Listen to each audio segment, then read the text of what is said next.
Shalom. Shalom. Selamat pagi dan salam sehat untuk kita semua. Kekasih-kekasih Tuhan, bacaan firman Tuhan pagi ini agak sedikit panjang, walaupun itu sudah dipotong. Tidak kita baca dari ayat pertama tapi ayat 11. Namun kita pun juga akan memahami firman Tuhan ini dari ayat 1 sampai dengan ayat 20. Bapak, saudara yang terkasih, ada seorang bapak yang dia punya kapal sendiri. Ketika dia berlayar dengan kapalnya, ternyata kapalnya ini mengalami kerusakan dan terdampar di sebuah pulau yang tidak berpenghuni. Ketika ia terdampar di pulau yang tidak berpenghuni, dia merasa ini bebas mati, dan dia merasa menderita, kesepian. Tetapi saudara-saudara, kemudian dia menemukan satu pengharapan dan sebuah penghiburan ketika dia coba otak-atik isi dalam kapal dan dia mendapatkan ada Alkitab. Di suatu pagi dalam keadaan yang sangat sedih, dia membuka Alkitab dan dia menemukan ayat Ibrani pasal 13 ayat 5b yang menjadi nasi pembimbing kita hari ini. Di situ dia baca, aku sekali-kali tidak akan membiarkan engkau, dan aku sekali-kali tidak akan meninggalkan engkau. Saudara, tiba-tiba dia berpikir bahwa ayat ini ditujukan kepada saya. Kepada siapa lagi ayat ini diberikan kalau bukan untuk kepada saya? Secara demikian, dia merasa bahwa sangat tepat sekali, karena pada saat itu dia sedang meratapi hidupnya, meratapi keadaannya sebagai orang yang ditinggalkan Allah, sebagai orang yang ditinggalkan manusia. Maka dia berkata kepada dirinya sendiri, kalau begitu, jika Allah tidak meninggalkan saya, apa yang perlu dipermasalahkan? Meskipun seluruh dunia meninggalkan saya. Saudara, sejak itu dia menyimpulkan bahwa dia bisa saja lebih berbahagia dalam keterasingan ini, dalam kesendiriannya, dalam kesunyiannya, daripada apabila dia berada dalam situasi lain di dunia ini. Dengan pemikiran tersebut, dia bersyukur kepada Allah karena telah membawa dia ke tempat itu. Bapak, Mama, Bapak, Saudara yang terkasih, Tuhan selalu hadir dalam hidup kita. Mau senang, mau susah, Tuhan selalu ada. Namun kehadiran Allah ini akan biasanya, kehadiran Allah akan nyata, kadang-kadang juga dirasakan atau dipahami ketika seseorang mengalami hal-hal yang ada di luar kemampuannya. Orang akan cepat-cepat menyadari bahwa Allah itu ada. Kadang-kadang ketika engkau berada dalam satu situasi tertentu. Kalau misalnya kita ada dalam kesibukan atau fokus dengan orang punya kesibukan, dan kemudian orang stres dengan orang punya pekerjaan, hal-hal yang menimpa kita. Kalau kita selalu fokus kepada persoalan, kadang-kadang atau merasa bahwa Allah tidak ada. Tetapi ada di satu waktu kita mengalami bahwa benar Tuhan itu ada. Dan itu dirasakan oleh orang ini yang terdampar di pulau yang tidak berpenghuni. Bahkan juga, Bapak, Mama, Saudara, bacaan kita hari ini orang Israel bersama dengan Gideon dalam narasi bacaan kita hari ini. Mereka pun juga baru sadar bahwa Allah itu ada. Mereka baru sadar bahwa Allah itu ada ketika mereka mengalami penderitaan. Bapak, Mama, Saudara yang terkasih, kisah tentang panggilan Tuhan atas Gideon ini dimulai dengan sebuah penggambaran tentang penderitaan orang Israel. Penderitaan yang begitu hebat akibat pilihan dan perilaku orang Israel yang melakukan apa yang jahat di mata Tuhan. Kalau kita lihat di ayat 1, di situ dikatakan, tetapi orang Israel melakukan apa yang jahat di mata Tuhan. Sebab itu Tuhan menyerahkan mereka ke dalam tangan orang Midian 7 tahun lamanya. Jadi saudara-saudara yang terkasih, penderitaan orang Israel yang hebat 7 tahun ini bukan tidak ada alasan, ada alasan. Alasannya yaitu mereka melakukan apa yang jahat di mata Tuhan. Sampai pada ayat yang ke-6, seluruh kisah ini berisikan gambaran penderitaan yang hebat yang dialami oleh orang Israel. Mereka menderita oleh penindasan yang dilakukan oleh bangsa Midian dan orang Amalek. Dan saudara-saudara, bacaan kita ayat 11 sampai dengan ayat 40 ini dilatar belakangi oleh apa yang terjadi dalam kehidupan orang Israel, lebih khusus suku Manasye pada masa Gideon itu. Yang tercatat dalam ayat 1 sampai ayat yang ke-10. Di situ menceritakan tentang penderitaan orang Israel. Hidup mereka begitu menderita, mereka ditindas oleh orang Midian dan orang Amalek. Kalau kita baca, di situ dikatakan bahwa hasil tanah mereka, hasil kebun maupun hasil ternak mereka tidak pernah ada yang tersisa. Karena apa? Karena selalu dijarah, selalu dirampas oleh orang-orang Midian dan orang Amalek. Sampai benar-benar orang Israel menderita. Dan itu mereka menderita sengsara selama 7 tahun. Dan saudara, itu terjadi karena mereka melakukan apa yang jahat di mata Tuhan. 7 tahun Israel hidup dalam penderitaan. Dan Tuhan kemudian mengutus malaikatnya menemui Gideon untuk memberikan tugas penyelamatan bagi bangsa Israel dari penindasan.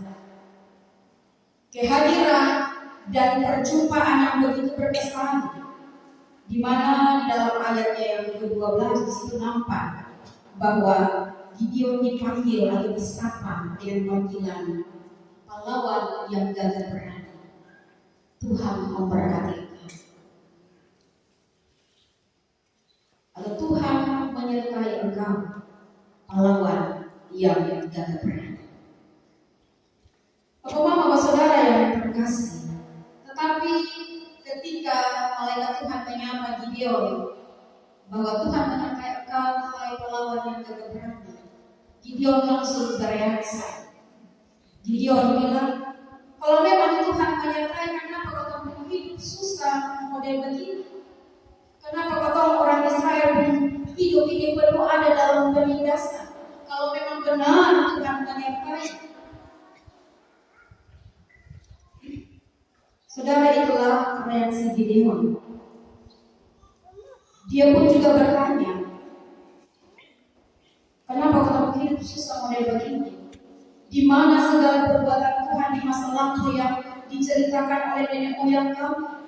Bukankah Tuhan sudah membawa keluar nenek moyang kami keluar dari bangsa Mesir?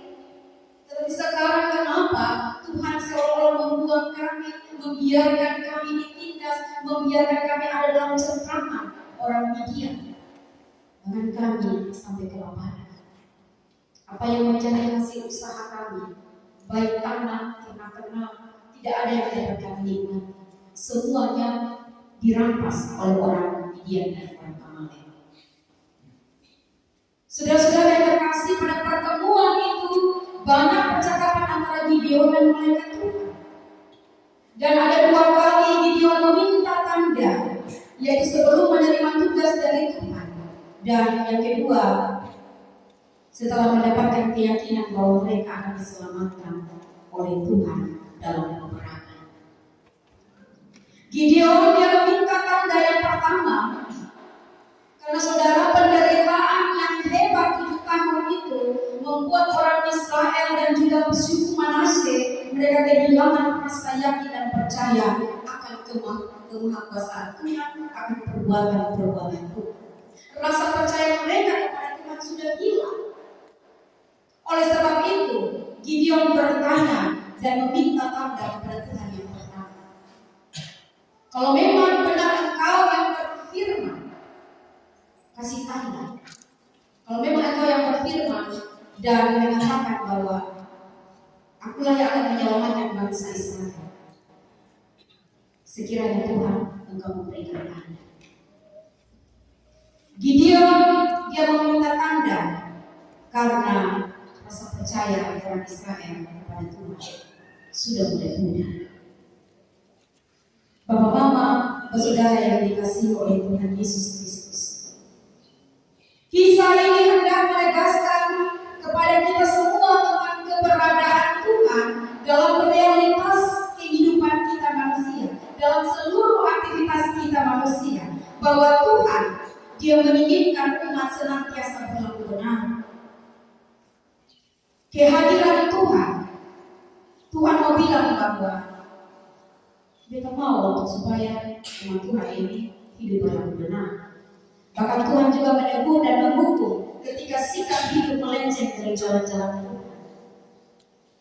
Namun saudara, Tuhan juga dia berbelas kasih ketika umat sadar dan bertobat, ketika umat mau memperbaiki hidup seturut dengan kehendak Tuhan, ketika umat mau hidup dalam pimpinan Tuhan. Perjumpaan dengan Gideon semata-mata sebuah pernyataan sikap Tuhan yang hendak mendatangkan keselamatan bagi orang Israel dan suku Manase. Dan saudara, itu dimulai dengan Tuhan bilang, betul kita yang berfirman, dan kita perintahkan segera lu Gideon sebagai pahlawan yang gagah berani, runtuhkanlah mesbah-mesbah Baal. Dan itu dimulai dari keluarga. Mesbah Baal milik kepunyaan ayahnya. Runtuhkan semua mesbah-mesbah Baal. Hancurkan bukit-bukit pengorbanan tempat penyembahan Baal di lingkungan keluargamu dan juga di lingkungan suku. Saudara, ini perintah yang Tuhan buat. Tuhan memberikan kepada Gideon. Tuhan bilang, benar kita yang utus lu. Pergilah dengan kekuatan dan harus mulai ada pemberesan dulu, baru bisa bosok lawan ini bangsa Midian dan juga orang Amalek. Bapak, Mama, saudara yang dikasihi oleh Tuhan Yesus Kristus, ketika Gideon meruntuhkan mesbah-mesbah Baal, mendirikan mesbah bagi Tuhan, ini sebagai tanda bahwa mereka menanggapi pemberesan dengan memulai membangun mesbah bagi Tuhan, sebagai tanda kembalinya mereka kepada Tuhan, dan hanya kepada Tuhan mereka mau beribadah. Dan saudara, ini tujuan Tuhan yang sesungguhnya. Tuhan punya tujuan kembalikan umat untuk beribadah kepada Tuhan. Karena kalau tahu Tuhan adalah Allah yang mencipta, Dia sudah mau Dia punya umat menyembah Allah-Allah lain. Sehingga fokus yang pertama, runtuhkan semua bukit-bukit pengorbanan, mesbah-mesbah Baal, tiang-tiang yang harus dihancurkan, dipotong, ditebang. Dan itu Gideon melakukannya. Lalu kemudian dia membangun mesbah bagi Tuhan.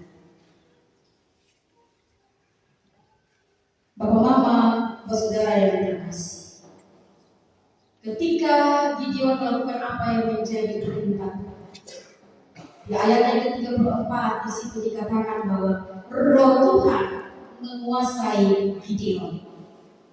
Untuk apa? Kenapa Roh Tuhan menguasai Gideon? Saudara, itu sebagai bentuk penyertaan Tuhan yang memberikan rasa percaya diri kepada Gideon, memberikan rasa keberanian untuk angkat perang dengan orang-orang Midian dan Amalek.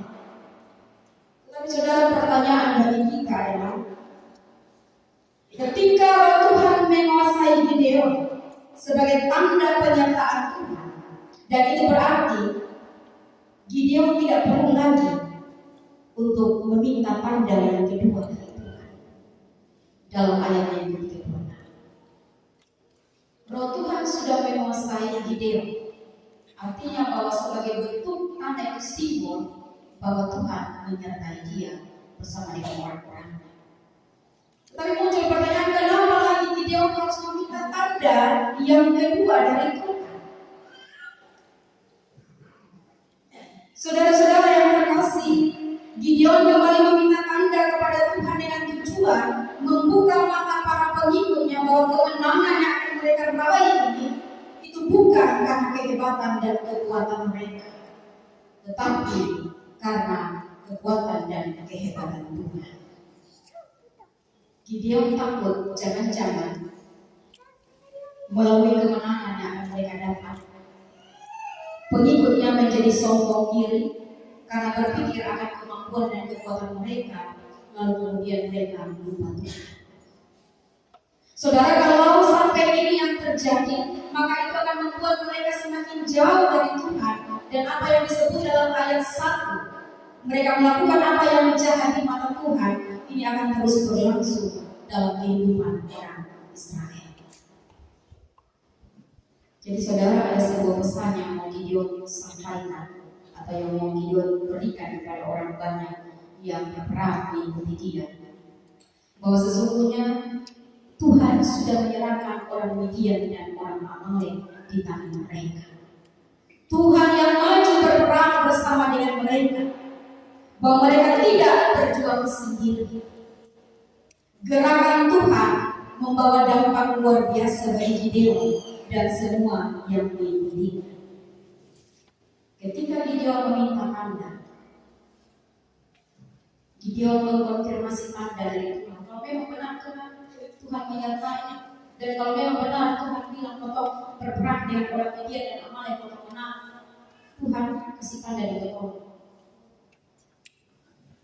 Dan sebenarnya Gideon memang sudah percaya bahwa benar itu Tuhan yang berfirman, tetapi dia hanya mau menegaskan Tuhan supaya orang-orang yang mengikuti dia pun juga sadar bahwa ini benar-benar dari Tuhan, bukan semata-mata dari kekuatan pasukan. Saudara-saudara yang terkasih, gerakan Tuhan membawa dampak luar biasa bagi Gideon dan semua yang mengikuti. Sekali lagi ada tanda-tanda ajaib yang Tuhan nyatakan. Dan inilah bukti bahwa Tuhan adalah perencana handal dalam seantir hidup kita manusia. Sekali lagi, saudara, dalam bacaan hari ini hendak mengatakan bahwa Tuhan sebagai perencana handal dalam seantir hidup manusia. Dan kita manusia tinggal melaksanakan rencana-rencana Tuhan dalam hidup ini. Bersama dengan Tuhan ada tuntunan yang ajaib, dan tentunya itu sampai tuntas.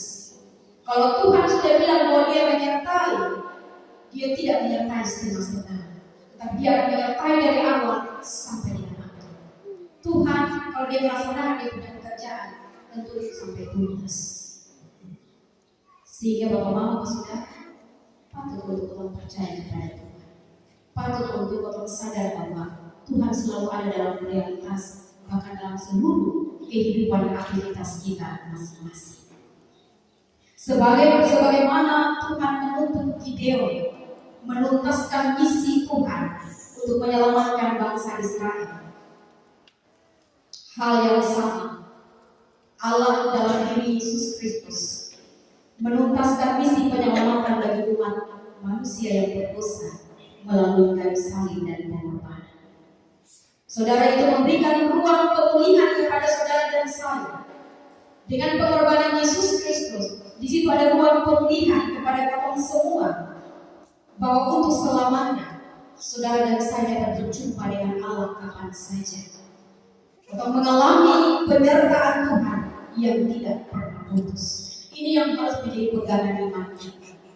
Ketika Yesus Kristus mati di atas kayu salib, itu ruang bagi saudara dan saya untuk dipulihkan, dan kemudian kita mendapat berjumpa dengan Allah kapan saja. Saudara-saudara yang terkasih, hidup yang kita jalani tiap-tiap saat, dari hari ke hari, sudah selamanya kita menjalani dengan mudah. Selalu saja ada hal yang menyebabkan dijalani ini dijalani dalam keadaan tertekan, dijalani dalam keadaan penderitaan, dijalani dalam keadaan ada hambatan, ada persoalan. Ketika hal itu harus dijalani, maka saudara, dari bacaan ini sebuah pesan harus disampaikan kepada Tuhan. Harus ada pesan dari saudara dan saya yang disampaikan kepada Tuhan, sebagaimana bangsa Israel menyampaikan pesan kepada Tuhan dalam ayatnya yang ke-7. Di situ dikatakan ketika orang Israel berseru kepada Tuhan karena orang Midian itu. Ada suatu pesan yang mereka serukan kepada Tuhan. Mereka berseru meminta pertolongan dari Tuhan. Ini yang tadi saya bilang, ketika kau menjalani hidup, ada dalam tekanan-tekanan, ada dalam penderitaan, ada hambatan, ada persoalan, perlu ada pesan kita kepada Tuhan.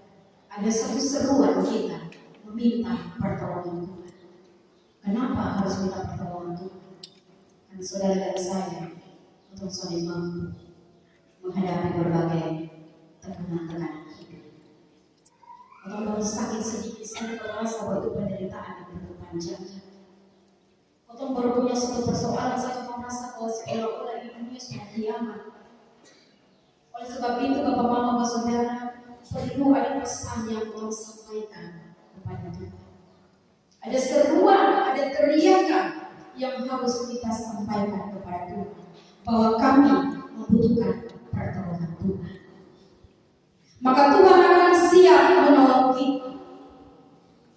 Jadi saudara jangan pernah lari meninggalkan Tuhan ketika orang ada dalam penderitaan, ketika saudara ada dalam hambatan, ketika saudara ada dalam tantangan dan persoalan yang terjadi dalam hidup. Jangan tinggalkan Tuhan. Jangan meragukan Tuhan dalam situasi itu. Asal kita mau berseru pada Tuhan, Tuhan pastikan akan menolong kita. Tuhan selalu hadir dalam seluruh aktivitas, dalam suasana hidup kita. Kita saja yang kadang-kadang atau belum bisa memahami, bahkan masih kabur tentang penyertaan Tuhan bagi kita. Sehingga kadang-kadang orang bertanya, di manakah keberadaan Tuhan? Di manakah kasih Tuhan? Di manakah kesetiaan Tuhan? Di manakah keadilan Tuhan? Di manakah pertolongan Tuhan? Ketika orang bertanya demikian, itu berarti bahwa orang masih kabur tentang penyertaan Tuhan bagi kita. Bapak Mama, saudara yang dikasihi oleh Tuhan Yesus Kristus, ketika Allah menetapkan sesuatu terjadi, maka yang mustahil bagi kita manusia itu pasti akan segera terjadi di hadapan kita. Yang bagi kita mustahil sudah mungkin Tuhan, maka pasti Tuhan akan melakukan itu di hadapan kita. Bapak Mama, saudara yang terkasih, terkadang pengalaman pahit menjadi alasan manusia untuk ragu pada kemahakuasaan Allah. Tetapi yang perlu kita tahu dan kita sadar, Allah tidak pernah kehilangan kuasa hanya karena keraguan kita manusia. Dia tidak pernah hilang akal. Dia tidak pernah hilang jalan keluar. Dia juga tidak pernah hilang kuasa hanya karena atau manusia ragu tentang Dia. Saudara-saudara, melalui firman Tuhan hari ini menolong kita untuk kita memahami pimpinan Allah dalam perjuangan hidup. Melalui firman Tuhan hari ini mau kasih tahu kepada kita bahwa dalam suasana hati kita masing-masing, dalam situasi kita masing-masing, apapun situasi itu, atau mau bekerja keras atau mau santai, di situ Tuhan tetap ada. Dan saudara, mari kita melihat satu ilustrasi tentang mau menceritakan tentang Tuhan Yesus selalu beserta kita. Tuhan yang bilang bahwa Dia adalah Immanuel, Allah yang beserta kita. Ini yang mau dia kasih tahu bahwa jangan pernah ragu tentang pernyataan dan kuasa bahkan kehadiran. Kita akan menutup renungan kita ini dengan kita melihat sebuah ilustrasi klip film pendek tentang Tuhan Yesus selalu beserta.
Saudara-saudara yang terkasih, dengan mengetahui pimpinan Tuhan yang berdaulat, mari kita bersuka cita dalam janji untuk bertemu dengan Tuhan setiap saat.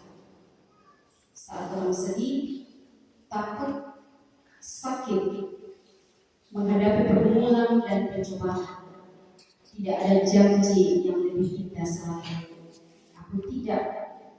aku sekali-kali tidak akan membiarkan engkau, dan aku sekali-kali tidak akan meninggalkan engkau. Itu janji penguatan bagi kita. Dimanapun saudara berada, Allah menyertai. Amin.